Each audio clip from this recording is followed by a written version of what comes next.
Assalamualaikum warahmatullahi wabarakatuh. Gimana kabarnya adik-adik di rumah? Di pembelajaran hari ini kita akan membahas yaitu pembelajaran jelajah sains untuk SD kelas 4 ya. Nah, di mana di pembelajaran kedua ini kita akan membahas tentang ikan ya, yaitu ikan di halaman 3 ya. Jadi di halaman 3 tentang bentuk dan fungsi bagian tubuh hewan dan tumbuhan. Nah, sebelumnya kita sudah membahas ya, yaitu bentuk atau bagian tubuh hewan dan fungsinya terutama tentang hewan kucing ya, sudah dibahas di materi sebelumnya. Nah, untuk hari ini kita akan membahas yaitu ikan ya. Ikan hidupnya di mana? Di air ya. Ikan hidupnya di air dan tidak dapat hidup di darat. Kalau kemarin kita ya, kucing itu hidupnya di darat ya, dan dia bukan hidup di air. Dan sekarang kebalikannya ya, ikan yang itu hidupnya di air. Di sini ikan terdiri dari apa aja sih? Yaitu terdiri dari pertama kepala ya, kemudian badan, ada ekor ya. Jadi ada berapa? 3. Jadi tubuh ikan ini terdiri dari satu. Ingat-ingat tuh, yaitu kepala, kedua badan, dan ketiga yaitu ekor. Oke, jadi itu ya, mohon diperhatikan. Kemudian pada bagian kepala terdapat ada, sekarang di bagian kepalanya ya, terdapat apa? Mata, lubang hidung, mulut, dan insang ya. Berarti ada berapa? Ada 4 ya, ada 4. Kalau tadi 3, sekarang ada 4 ya. Dari apa yang pertama? Mata, lubang hidung, mulut, dan insang. Itu terdapat di bagian kepala. Kemudian ikan tidak memiliki kelopak mata, oleh karena itu mata ikan tidak dapat memejam. Kalau memejam gimana ikannya? Ya mati ya. Jadi ikan tidak pernah memejam. Jadi ya matanya ya udah kebuka terus ya. Ada gak yang pernah lihat ikan kedip atau dia itu memejamkan matanya? Kalau ada di foto ya. Oke, jadi ikan seperti itu ya, tidak ada bisa memejamkan matanya ya, kecuali sudah ya meninggal atau mati ya. Kemudian di bagian badan ya, bagian badan ada sisik dan sirip. Jadi ada beda ya, ada sisik, ada sirip ya. Jadi jangan disamakan antara sisik dan sirip. Kalau sisik terdapat pada permukaan tubuh ya. Kalau sisiknya ada terdapat pada permukaan tubuh. Fungsinya untuk apa? Untuk melindungi tubuh ikan ya. Jadi dia itu berfungsi untuk melindungi tubuh ikan dari ya bisa jadi gigitan hewan di air juga, terus melindungi tubuhnya dan lain-lain. Kemudian ikan dapat berenang karena memiliki 5 pasang sirip ya. Jadi ikan mempunyai berapa pasang? 5 pasang sirip. Sirip itu berguna untuk apa sih? Untuk gerak. Jadi kalau ikan tidak punya sirip ya tidak bisa bergerak. Jadi ikan bergerak, alatnya itu adalah si sirip ya. Mana sirip? Nanti kita akan perjelaskan di bawah. Kemudian pada bagian ekor ikan terdapat sirip ekor. Sirip ekor ya. Sekarang sirip ekor.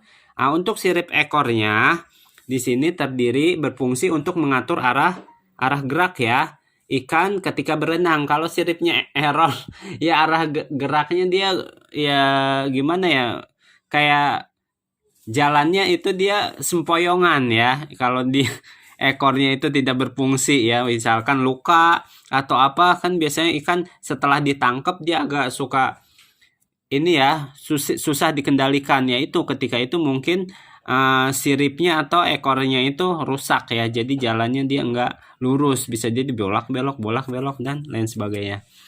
Kemudian di sini ya contoh hewannya ya, ikan ya. Ini ikan, udah sering tahu kan ikan ya? Oke, yang belum tahu lihat di sini ya. Jadi hewan ini, siapa yang suka ikan?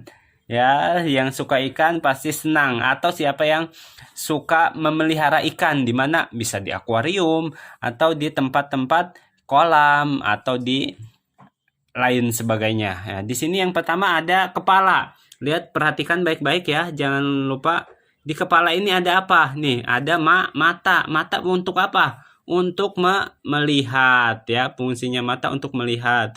Kemudian ada di pinggir sini biasanya nih ya, ada apa? Lubang hidung. Untuk apa fungsinya? Mencium. Untuk mencium apa? Bau ya. Di bawahnya ada mulut. Nah, mulut untuk makan dan jalan masuk air ke insang. Jadi jalan airnya dari sini dia masuk ya. Ya, untuk makan dan jalan masuk. Kemudian di bagian bawah. Nah, ini ya.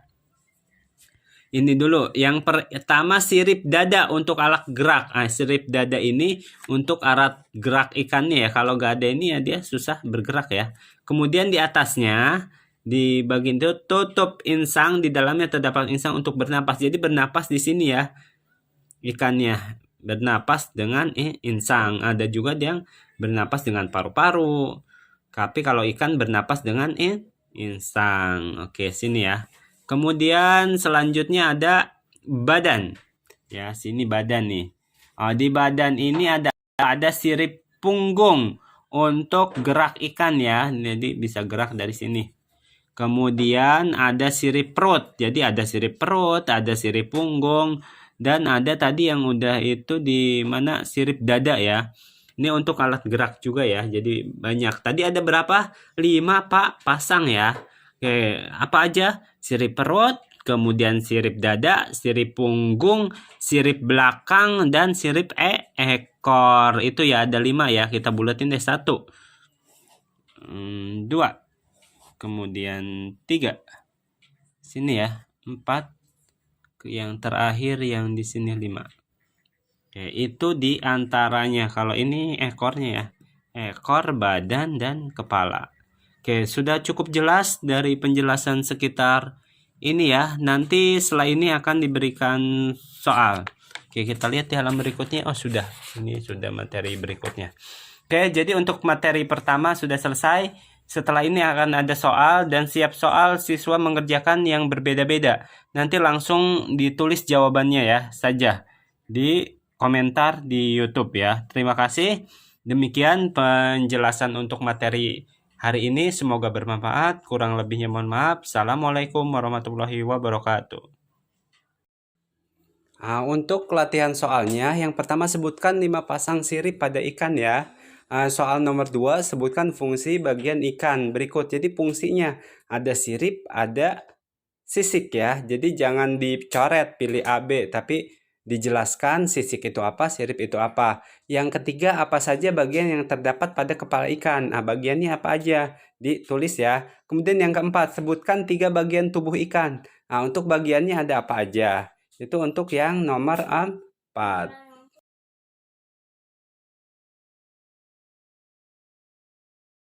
Nah, untuk soal nomor 5, yaitu apa fungsi dari mulut ikan. Yang keenam, apa sajakah fungsi dari sirip ekor. Ya, selamat mengerjakan. Nah, kemudian untuk soal kelompok 1, soal nomor 1 dan 4 ya. Untuk kelompok 1 ada Omar, ada Faikar, ada Hujah, ada Zidan, Ahmad Aska, ya, Arsyad Hadi, Daniel, dan Zaki ya.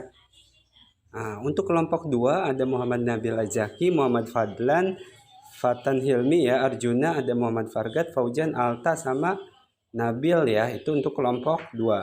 Nah, sedangkan untuk soal kelompok 2 yaitu soal nomor 3 dan 5 ya. Itu untuk soalnya.